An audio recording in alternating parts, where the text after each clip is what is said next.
আসসালামু আলাইকুম। আমি আজ তোমাদের সাথে আলোচনা করব কিভাবে পড়ায় মনোযোগ ধরে রাখা যায়। তাহলে চলো শুরু করি কিভাবে আমরা আমাদের পড়ায় অনেকটাই মনোযোগ ধরে পড়তে পারি।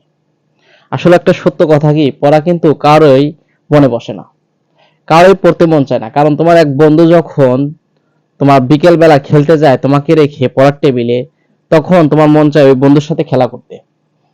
কিন্তু তুমি যদি তখন ওই বন্ধুকে রেখে পড়ায় মনোযোগ দিতে পারো, তাহলে ইনশাল্লাহ তুমি সফল হবে। কারণ এখন যারা সময়টাকে নষ্ট করবে এবং তারা তাদের সময়কে যথাসময়ে কাজে লাগাবে না, তাদের ভবিষ্যৎ আল্লাহ পাক ভালো জানেন। এখন তুমি কষ্ট করবে, লেখাপড়ার মাঝে দিয়ে যাবে, এখন তোমার এক অন্য ফ্রেন্ড খেলাধুলা অন্য বাজে নেশায় চলে যাচ্ছে, আল্লাহ পাক কি তোমাকে না দিয়ে ওকে দিবে? ঠিক আছে। তার জন্য আমাদের কিভাবে পড়া অনেকটাই মনে রাখতে পারি এবং পড়ায় মনোযোগ ধরে রাখতে পারি, কি করণীয়, আমরা ইনশাল্লাহ এই ভিডিওতে জানবো। এখন তোমার যদি একান্ত পড়ায় মন বসে না, তাহলে তোমার কি করণীয়? দেখো, আমি এটা বিশ্বাস করি যে যত টাইম পড়ার টেবিলে বসে থাকবে, আল্লাহ তাআলা ইনশাআল্লাহ তার ভবিষ্যতে তার ততটুকু টাইম তার ভবিষ্যতে সফল হওয়ার সম্ভাবনা রয়েছে। এখন যদি তুমি তোমার সময়টাকে নষ্ট করো, পরবর্তী হয়তো তুমি এখন 5-7 বছর তুমি অবহেলায় তুমি কাটিয়ে দিলে, পরবর্তী হয়তো 10 বছর পরে তুমি বুঝতে পারবে তুমি কি হারিয়েছো। তোমার এক বন্ধু মনোযোগ দিয়ে তোমার ঘরের এক কানিতে বসে পড়াশোনা করতেছে নিয়মিত, আর তুমি অন্যদের সাথে আড্ডা দিয়ে সময় নষ্ট করতেছো, তাহলে তো আল্লাহ পাক তোমাকে না দিয়ে তোমার ওই বন্ধুকে দিবে। কারণ আল্লাহ তাআলা পরিশ্রমকারীকে পছন্দ করেন। এখন তোমার যদি পড়ায় মন না বসে, তাহলে তুমি কি করতে পারো? দেখো, আমি তোমাকে একটা সাজেস্ট করতে পারি। তুমি প্রথম 10 দিন তোমার কোনো পড়া লেখার দরকার নেই। তুমি কি করবে?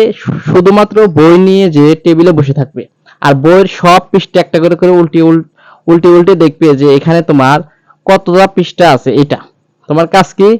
তোমার প্রতিদিন রেগুলার 6 ঘন্টা করে খালি বই দেখায় 1 সপ্তাহ। আর কোনো কিছু করতে হবে না 1 সপ্তাহ। রেগুলার তোমার 6 ঘন্টা করে বই দেখার জন্য আমি সাজেস্ট করব। তুমি 1 সপ্তাহ 6 ঘন্টা করে করে বই দেখলে রুটিন করে, পরের সপ্তাহ পরের 15 দিন তুমি কি করবে? 10 ঘন্টা করে করে বই দেখবে। আমি তোমাকে পড়তে বলতেছি না, আমি তোমাকে বই দেখার জন্য শুধু বলতেছি। এই কাজটা যদি তুমি করতে পারো, ইনশাল্লাহ আমার মনে হয় তুমি পড়ার প্রতি আগ্রহ ফিরে পাবে। যখন তুমি 15 দিন দেখতেছো যে আমি খালি বই দেখে সময় নষ্ট করতেছি, তোমার পড়ার প্রতি আগ্রহ আসবে। তুমি তখন ভাববা যে আমি যেহেতু পড়ার টেবিলে বসেই থাকতে পারতেছি, তাহলে আমি বই না দেখে আমি আমার পড়াশোনাটা শুরু করা যায়। ঠিক আছে। আর একটা গল্প বলি। সক্রেটিসের কাছে এক স্টুডেন্ট আসছিল সক্রেটিসকে বলতে যে স্যার, আমার একজন শিক্ষক দরকার যে আমাকে পড়াবে, সামনে কি করতে হবে এটা বোঝাবে। তখন সক্রেটিস তাকে নিয়ে একটা গ্রামে বেড়াতে গিয়েছিল। গ্রামের সামনে ছিল, যাওয়ার সামনে ছিল একটা নদী। ঠিক আছে। যখন সক্রেটিস নদীর মধ্যে যেতে শুরু করলো পায়ে হেঁটে, তোমার যখন সক্রেটিস হাঁটু পর্যন্ত নামলো, ছেলেটাও তার পিছে পিছে হাঁটু পর্যন্ত নামলো। সক্রেটিস গলা পর্যন্ত নামলো, ছেলেটাও গলা পর্যন্ত নামলো। পরে সক্রেটিস ছেলেটাকে তোমার মনে করো যে মাথা ধরে পানির মধ্যে চুবিয়ে রাখলো অনেক টাইম। এখন ছেলেটা বাঁচার জন্য আকুতি মিনতি করলো। এক সময় ছেলেটা মনে করো যে সক্রেটিসকে ফেলে দিয়ে উঠে পড়লো। পরে ছেলেটা সক্রেটিসকে বলতেছে যে আপনি কি আমাকে শিক্ষা দিতে আসছেন নাকি মারতে আসছেন? তখন সক্রেটিস ছেলেটাকে প্রশ্ন করলো, আচ্ছা আমি যে তোমাকে মারতে চেয়েছিলাম, তখন তোমার কি মনে হয়েছিল?